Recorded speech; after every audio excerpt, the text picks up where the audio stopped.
Hello everyone, welcome to Hindi with Richa channel. आप सभी जानते हैं जल्दी हमारा यूजीसी नेट जून 2025 का एग्जाम होने जा रहा है। तो आज हम बात करेंगे, अभी हमारे एग्जाम में लगभग 50 दिन है। तो ऐसी कौन सी यूनिट है यूजीसी नेट हिंदी की कि यदि हम उन यूनिट को अच्छे से कवर कर लेते हैं तो भी हमारा नेट हो जाएगा कम समय में, जो हमें ज्यादा स्कोर दिलवाएगी और जो कम समय में अच्छे से कंप्लीट हो सकती है। अभी भी इतना टाइम है कि आप इन 5 यूनिट पर अपनी कमांड बना सकते हो। यदि आपने अभी तक कुछ भी नहीं पढ़ा है तो इन 5 यूनिट को जरूर पढ़कर चले जाइएगा। जब हम तैयारी करते हैं तो हमारे मन में रहता है कि काश हमें ऐसी यूनिट पता चल जाए जो इम्पोर्टेंट भी हो, जहाँ से नंबर भी आते हो और कम समय में कंप्लीट भी हो जाए। तो आज उन 5 यूनिट के बारे में मैं बात करने वाली हूँ जो आपको कम समय में अच्छे नंबर दिलवाएगी। तो उनके बारे में बात करेंगे, कौन सी वे 5 यूनिट है और उन यूनिट को हमें कैसे कवर करना है अपने आने वाले इन 50 दिनों में। उससे पहले आपको बता देती हूँ, हिंदी विद टीचर चैनल आपके लिए क्रैश कोर्स लेकर आया। ये क्रैश कोर्स आपके लिए बिल्कुल रामबाण साबित होने वाला है। यदि आपने अभी तक कुछ भी नहीं पढ़ा है और ये कोर्स आप लेते हो तो डेफिनेटली आपका नेट कहीं नहीं गया। और अगर आपने अब से 1 या 2 महीने पहले से तैयारी कर रहे हो या अभी से बिल्कुल अपनी सेल्फ स्टडी के साथ कोर्स करते हो तो बिल्कुल जेआरएफ भी आपका हो जाएगा। ये कोर्स आपके लिए बहुत बेनिफिशियल रहने वाला है। इसमें हम क्या करने वाले हैं, इसमें हम मोस्ट 40 टॉपिक कवर करेंगे जहां से हमें पता होता है कि एग्जाम में यहाँ से तो क्वेश्चन आएगा ही। तो ऐसे 40 टॉपिक कवर करेंगे और साथ में इस बैच के साथ आपको मिल रही है फ्री नेट पीवाईक्यू सीरीज, जिसमें आपको 2011 से 2025 तक के कंप्लीट नेट के पीवाईक्यू मिल रहे हैं। 5 मॉक टेस्ट फ्री मिल रहे हैं। आज पहला मॉक टेस्ट आपको ऐप पर मिल भी जाएगा। आज से मॉक टेस्ट हमारे प्रारंभ हो चुके हैं। ये ऑफर, ये याद रखिएगा, 5 मई तक ही ये ऑफर वैलिड है। अभी ये ऑफर चल रहा है और ये ऑफर 5 मई रात 12 बजे को समाप्त हो जाएगा। क्रैश कोर्स के साथ आपको पीवाईक्यू सीरीज भी मिल रही है, मॉक टेस्ट भी मिल रहे हैं। इसकी वैलिडिटी 3 मंथ की है। तो जो भी बच्चे क्रैश कोर्स लेना चाहते हैं ले लीजिएगा। अब हम बात करेंगे यहाँ पर कि वे कौन सी 5 यूनिट है जिनको हम अभी भी अच्छे से कवर कर सकते हैं। तो वे 5 यूनिट है, आपके सामने आ रही है उन 5 यूनिट का नाम। वे 5 यूनिट है ये: यूनिट 1 भाषा विज्ञान, यूनिट 3 साहित्य शास्त्र, यूनिट 7 हिंदी कहानी, यूनिट 8 हिंदी नाटक, यूनिट 9 हिंदी निबंध। देखो, ये 5 यूनिट ऐसी यूनिट है कि आप आज से पढ़ना शुरू करते हो और इन यूनिट को अच्छे से पढ़ सकते हो। अब भी इतना टाइम है कि इन यूनिट को डिटेल से पढ़ सकते हो। ऐसा क्यों कह रही हूँ मैं, यूनिट जो है यहाँ पर समझेगी, एक एक यूनिट को आपको समझाते हुए चलूंगी। क्यों मैंने ऐसा कहा कि ये 5 यूनिट ऐसी है जो आपको कम समय में अच्छे नंबर दिलवाएगी। कम समय में इसलिए कहा क्योंकि ये आज, यदि आप आज से शुरुआत करते हो तो भी आप इन यूनिट को अच्छे से पढ़ सकते हो। कैसे पढ़ सकते हो उस पर बात करते हैं। सबसे पहले हम चलेंगे यूनिट 1 भाषा विज्ञान पर।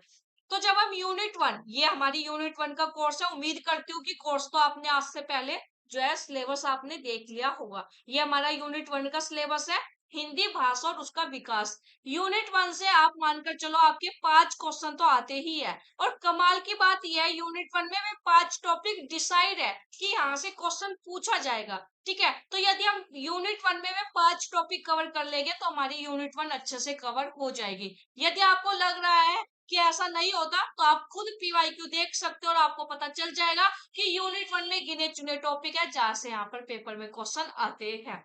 वे कौन से टॉपिक है, आपके सिलेबस के ही टॉपिक है, जाहिर सी बात है। तो यहाँ पर मैं आपको काफी बार बता भी चुकी हूँ टॉपिक कौन कौन से है। यहाँ पर सबसे पहले आपका एक क्वेश्चन आता है बोलियों से, जो आप यहाँ पर दिख रहे हो, पश्चिमी हिंदी, पूर्वी हिंदी। पश्चिमी हिंदी किस अपभ्रंश से है, पूर्वी हिंदी किस अपभ्रंश से निकली, ये सब क्वेश्चन आता है। एक क्वेश्चन डेफिनेटली आपका बोलियों से आता है। फिर यहाँ पर एक क्वेश्चन हमारा आता है हमेशा संविधान से, संविधान के अनुच्छेद 343 से 351, वहां से एक क्वेश्चन डेफिनेटली आता है। एक क्वेश्चन आता है देवनागरी लिपि से, देवनागरी लिपि की विशेषता या देवनागरी लिपि के बारे में 1 लाइनर कुछ भी पूछ सकता है, लेकिन देवनागरी लिपि से क्वेश्चन आता है। ठीक है, फिर एक क्वेश्चन आता है हमारा जो ये ग्रामर का पोर्शन है।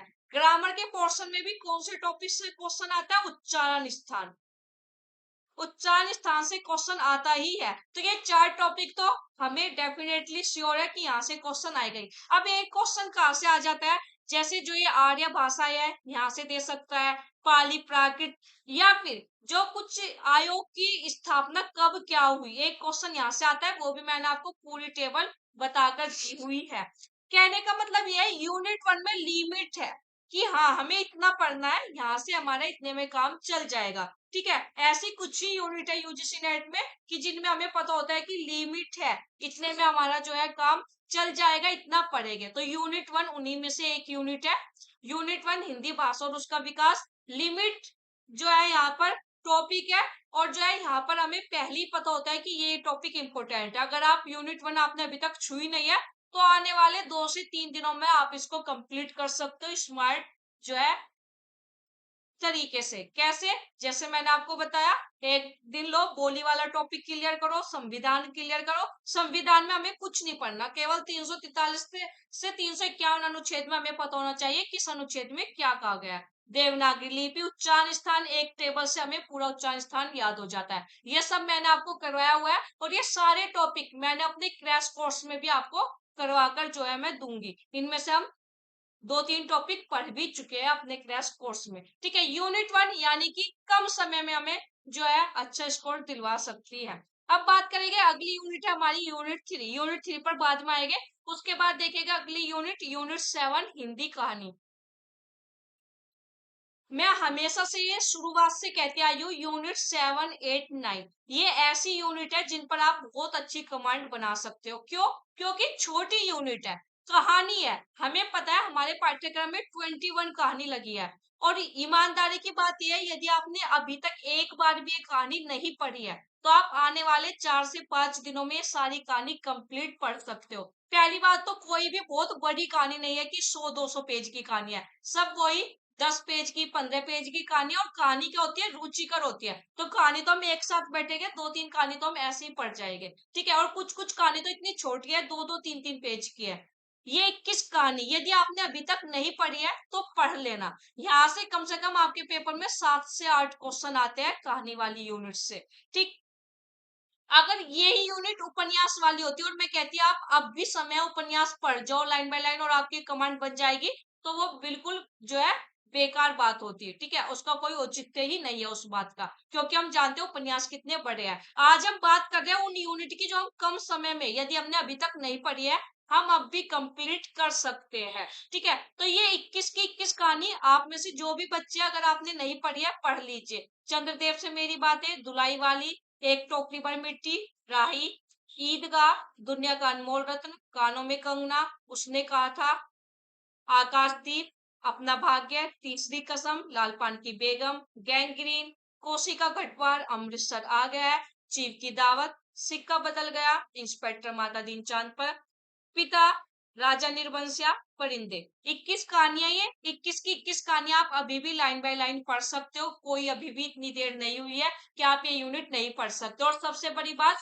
ये 21 की 21 कहानी पढ़ लोगे, क्वेश्चन कैसा भी आओ आप डील कर ले जाओगे। अगर आपने कहानी लाइन बाय लाइन पढ़ रखी है तो आप इजीली क्वेश्चन के साथ डील कर लोगे। और ये आपको 7 से 8 क्वेश्चन ये यूनिट हमेशा यहाँ से पूछे जाते हैं क्वेश्चन। ठीक है, तो इतनी देर नहीं हुई कि आप यूनिट 7 कंप्लीट नहीं कर सकते हो। बिल्कुल आप पढ़ सकते हो सारी कहानी। अगर आपको ये दिक्कत है कि किस कहानी कहाँ पर मिलेगी, तो बहुत सारे चैनल है जहाँ पर एक ही पीडीएफ में 21 की 21 कहानियां, हमारे Hindi with teacher Telegram group पर भी आपको पीडीएफ मिल जाएगी।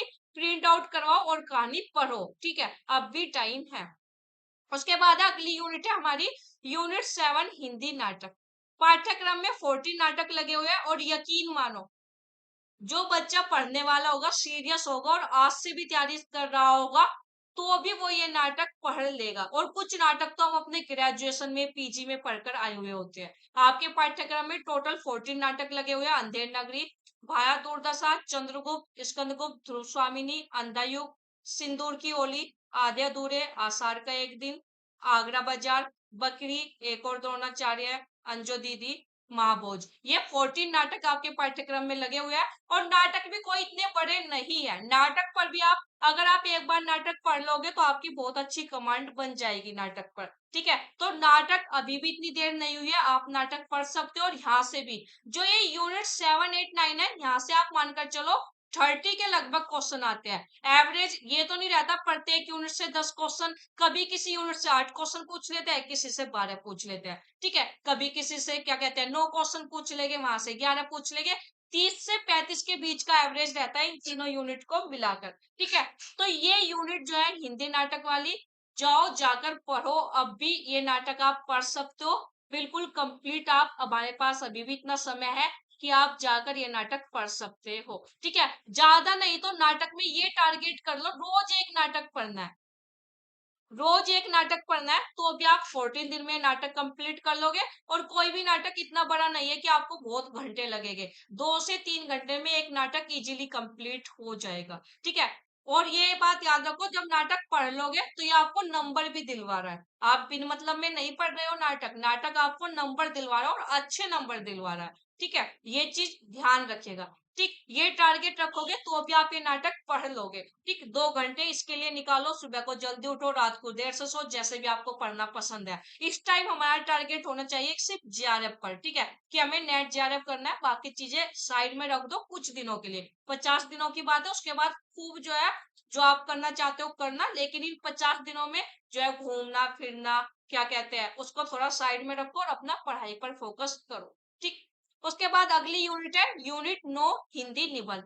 टोटल आपके पाठ्यक्रम में 11 निबंध लगे हुए हैं। ठीक है, और ये निबंध भी कोई बहुत बड़े निबंध नहीं है। अगर कविता क्या और शिव शंभू के चिट्ठे से अलग बात करूं तो सारे निबंध ऐसे ही है, 10 पेज के, 15 पेज के, है ना, कोई बहुत बड़े नहीं है, 6-7 पेज के निबंध भी आपके पाठ्यक्रम में। ठीक, दिल्ली दरबार दर्पण, भारतवर्षोन्नति कैसे हो सकती है, शिव मूर्ति, शिव शंभू के चिट्ठे, कविता क्या है, नाखून क्यों बढ़ते हैं, मेरे राम का मुकुट भीग रहा है, मजदूरी और प्रेम, उत्तरा फाल्गुनी के आसपास, उठ जाग मुसाफिर, संस्कृति और सौंदर्य। टोटल 11 निबंध है। ये निबंध भी आप 3 से 4 दिन में इजीली कंप्लीट कर लोगे। ठीक है, ये निबंध पढ़ो, यहाँ से क्वेश्चन आते हैं, पंक्ति पूछी जाती है, और ये टेस्ट वाली यूनिट ऐसी है, आपको डिटेल में पढ़नी होगी लाइन बाय लाइन। ठीक है, अब अगर मैं कह दूं कविता वाली यूनिट है वो आप लाइन बाय लाइन पढ़ो, पॉसिबल ही नहीं है। उपन्यास कह दूं या यूनिट 10 कह दूं लाइन बाय लाइन पढ़ो, वो पॉसिबल नहीं है। तो हमें ये देखना है, जो चीज पॉसिबल है हम वही तो पढ़ सकते हैं ना। जो यूनिट हमें पता है कि हम लाइन बाय लाइन पढ़ सकते हैं, अब भी एग्जाम में 50 दिन बाकी है और कंप्लीट कर सकते हैं। अब मैं आपको बोल देती पाठ्यक्रम में 13 उपन्यास है, लाइन बाय लाइन पढ़ो, एग्जाम हो जाता। ठीक है, आप उपन्यास पढ़ने में रह जाते, लेकिन ये 3 बड़ी छोटी यूनिट है। हिंदी कहानी 21 कहानी है, पढ़ लो, अब भी टाइम है। हिंदी नाटक अब भी टाइम, और हिंदी निबंध, इन 3 यूनिट पर खास तौर पर जो है अपना टारगेट रखो। यहाँ से क्वेश्चन भी बड़े अच्छे आते हैं, और क्वेश्चन वही सोल्व कर पाएगा जिन्होंने इनको पढ़ा होगा अच्छे से। ठीक है, अगर आपको लग रहा है कि आप ऊपर ऊपर से देख लेंगे और आपका काम चल जाएगा, तो एनटीए ऐसे क्वेश्चन नहीं पूछता। ठीक है, और अगर ऐसे क्वेश्चन पूछेगा ऊपर ऊपर के, तो कट ऑफ बहुत हाई जाएगी। उसका एग्जाम्पल पिछले बार का आप क्वेश्चन पेपर देख सकते हो। ठीक है, तो ये चीज ध्यान रखना, यहाँ से अच्छे क्वेश्चन बनते हैं। ठीक, 4 यूनिट हमारी बात हुई। एक यूनिट है हमारी यूनिट 3, साहित्य शास्त्र। बहुत बच्चे इस यूनिट को देखकर घबरा जाते हैं, लेकिन इस यूनिट की खास बात यह है कि यहाँ पर 3-4 क्वेश्चन पहले से ही डिसाइड होता है कि ये तो पूछे जाएंगे ही। ठीक, लेकिन हमारा क्या होता है, हम जब सिलेबस को देखते हैं ना, हम ये शुरू करते हैं, पहले से शुरुआत करेंगे और आखिरी तक पढ़ेंगे। हम कभी ये नहीं देखते कि जो जो इम्पोर्टेंट है, हम कभी पीवाईक्यू देखो, पीवाईक्यू देखोगे तो आपको पता चलेगा क्या टॉपिक इम्पोर्टेंट है।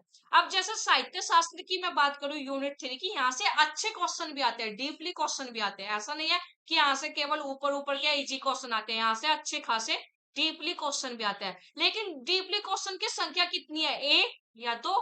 ठीक है, बाकी सब तो नॉर्मल क्वेश्चन आते हैं यूनिट 3 से, तो हमें उन पर फोकस करना है। साहित्य शास्त्र की बात करूं, इसमें क्या आता है, भारतीय काव्य शास्त्र और पाश्चात्य काव्य शास्त्र। अब आप कोई भी पीवाईक्यू का पेपर उठा लेना और उसमें देखना, एक चीज कॉमन मिलेगी हर बार, भारतीय काव्य शास्त्र के कवियों का क्रम, ठीक है, और पाश्चात्य काव्य शास्त्र के कवियों का क्रम। ठीक, उसके बाद इन कवियों की रचनाएं और उनका क्रम। ठीक है, ये 4 टॉपिक हो गए, क्योंकि भारतीय काव्य शास्त्र की कवि और उनकी रचनाएं, पाश्चात्य काव्य शास्त्र के कवि और उनकी रचनाएं। यहाँ से हमेशा आपके पेपर में 2 क्वेश्चन तो कहीं गए ही नहीं। ठीक है, और ज्यादातर 3 क्वेश्चन बनते हैं इस टॉपिक से जो मैंने आपको बताया। ठीक, 3 क्वेश्चन हमें पता है कि यहाँ से बनेगा, उसके बाद भी हम लापरवाही कर जाते हैं। ठीक, जो बच्चे सीरियस होते हैं ना, जिनको पता है कि हमें तो जेआरएफ करना ही है, वे ऐसे टॉपिक को बहुत ध्यान से पढ़ते हैं। उनके पीवाईक्यू बिल्कुल रटे हुए होते हैं, बिल्कुल दिमाग में फिट रहता है कि कहाँ से क्वेश्चन पूछा जाएगा। ठीक। उसके बाद एक टॉपिक यहाँ पर है साधारणीकरण। यहाँ से क्वेश्चन आता ही आता है। ठीक। ये वाला टॉपिक हो गया हमारा। उसके बाद कई बार क्या करते हैं, रस अलंकार रीति ध्वनि वक्रोक्ति औचित्य, इनका क्रम ही पूछ लेते हैं। कई बार यहाँ से डीपली क्वेश्चन आ जाता है। एक चीज और, ये तो ये भारतीय काव्य शास्त्र की बात। उसके बाद आते हैं पाश्चात्य काव्य शास्त्र। अब यहाँ पर लिखा हुआ है किसका क्या सिद्धांत है, तो इनके बारे में अगर हम ज्यादा नहीं पढ़ रहे हैं तो बेसिक जानकारी भी आप इनके बारे में रखोगे तो भी ये यूनिट आप कर ले जाओगे। अगर यहाँ से 6 क्वेश्चन आ रहे हैं, इस यूनिट से 7 क्वेश्चन आ रहे हैं, तो आप 70% ये यूनिट कर ले जाओगे। अभी भी टाइम है, यूनिट 3 आप पढ़ सकते हो। ठीक है। अगर मैं कहती यूनिट 2, आप यूनिट 2 पर फोकस करो, मतलब यूनिट 2 आप अब भी पढ़ सकते हो।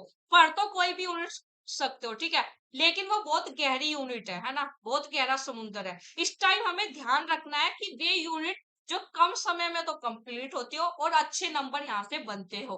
तो ये 5 यूनिट है। यदि आप अब भी इन 5 यूनिट पर फोकस करोगे तो डेफिनेटली आपको फायदा होगा अपने एग्जाम में। और मेरी अब भी आपको सलाह है, यदि आपने कहानी नाटक निबंध नहीं पढ़ा तो अब भी पढ़ लो, टाइम है बच्चों। ठीक है। पेपर होने के बाद फिर रह जाता है कि काश हम ये पढ़ लेते, है ना।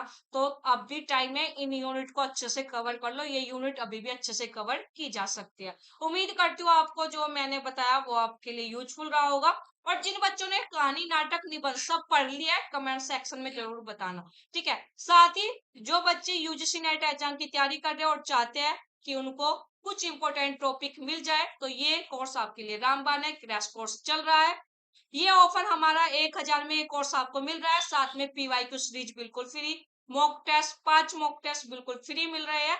ये ऑफर 5 मई रात 12 बजे तक अवेलेबल है। तो जो भी बच्चे ये बैच लेना चाहते हैं, प्ले स्टोर पर जाओ, हिंदी विद रीच ऐप को डाउनलोड कर कर आप ये बैच ले सकते हो। और यदि कोई यूजीसी नेट एग्जाम की तैयारी कर रहा हो, कंप्लीट बैच चाहिए, यूनिट 1 to 10 कंप्लीट डिटेल में, जो मैं आपको बता रही हूँ, कहानी लाइन बाय लाइन, निबंध लाइन बाय लाइन, ये सब मैंने आपको पढ़ाया हुआ है। ठीक है। तो आप ये बैच ले सकते हो, जेआरएफ पुराण बैच। साथ में इसके शुक्ल बैच फ्री मिल रहा है। शुक्ल बैच फ्री यानी कि हिंदी साहित्य का इतिहास आचार्य रामचंद्र शुक्ल की बुक बिल्कुल आपको फ्री जो है इस कोर्स में मिल रही है। और ये बुक मैंने लाइन बाय लाइन पढ़ाई है। लाइन बाय लाइन मतलब लाइन बाय लाइन ही पढ़ाई है। ठीक है। इस बैच में आपको क्या मिल रहा है, complete unit 1 to 10, 5 full length mock test, UGC NET के पीवाईक्यू, जितनी भी रचनाएं हैं उन सब की पीडीएफ, जो भी क्लास में आपको पढ़ाया जाता है उनकी पीडीएफ। और आपको जो है इस कोर्स की वैलिडिटी है 6 मंथ। 299 में आपको एक कोर्स मिल रहा है, कंप्लीट कोर्स है यूनिट 1 to 10 का। आपको आज की जानकारी कैसी लगी जरूर बताइएगा। और ऐप पर जाकर फ्री वीकली टेस्ट जरूर दे लीजिएगा। हमारा आज भी मॉक टेस्ट चल रहा है, पहला मॉक टेस्ट है, और ये मैंने हर बच्चे के लिए फ्री रखा है, चाहे आपने कोई बैच लिया हो या नहीं। कंप्लीट मॉक टेस्ट है, 100 क्वेश्चन का है, जैसे आपके पेपर में आते हैं। लेवल वही है, जिन बच्चों ने अभी तक ये मॉक टेस्ट दिया है उनका आप जो है यहाँ पर चाहो तो शॉर्ट वीडियो में जाकर उनके कमेंट पढ़ सकते हो। काफी अच्छे लेवल का ये मॉक टेस्ट है। आपको ऐसा ही फील होगा कि आप नेट का पेपर सोल्व कर रहे हो एग्जाम हॉल में। ठीक है। तो सीरियस होकर इस मॉक टेस्ट को दे लीजिएगा। 24 घंटे ये मॉक टेस्ट ओपन रहेगा। ठीक है। आज सुबह 4 मई, आज सुबह 10 बजे से शुरू है। 5 मई सुबह 10 बजे तक ये मॉक टेस्ट अवेलेबल रहेगा, बिल्कुल फ्री है। तो आप ये मॉक टेस्ट जाकर जो है जरूर देकर आइएगा, देखिएगा आपकी तैयारी कितनी है। ठीक। इसके लिए आपको क्या करना होगा, प्ले स्टोर पर जाकर Hindi with reach app download कर लीजिए, फ्री वीकली टेस्ट पर क्लिक कीजिएगा, मॉक टेस्ट 1 आपको दिखा मिलेगा, उस पर क्लिक कर कर आपको मॉक टेस्ट मिल जाएगा। अगर आपको अब भी कोई डाउट है पेपर को लेकर, या आपके मन में कोई तैयारी को लेकर कोई होता है ना, कंफ्यूज चल रहे होते हैं, एग्जाम टाइम पर थोड़ा ज्यादा होता है, तो इसी वीडियो के नीचे कमेंट कर दीजिएगा, उसका समाधान बिल्कुल किया जाएगा। टेलीग्राम ग्रुप से जुड़ जाइएगा, मेरी क्लास की जानकारी, एग्जाम की सारी अपडेट आपको टेलीग्राम ग्रुप पर मिल जाती है। और आपको जानकारी अच्छी लगी, आपको हमारे चैनल से हेल्प हो रही है, तो चैनल को बिल्कुल सब्सक्राइब कर दीजिएगा। और आज का ये टॉपिक कैसा लगा कमेंट सेक्शन में जरूर बताइएगा। और साथ ही इस क्लास को शेयर करना ना भूले। बाय, टाटा, धन्यवाद।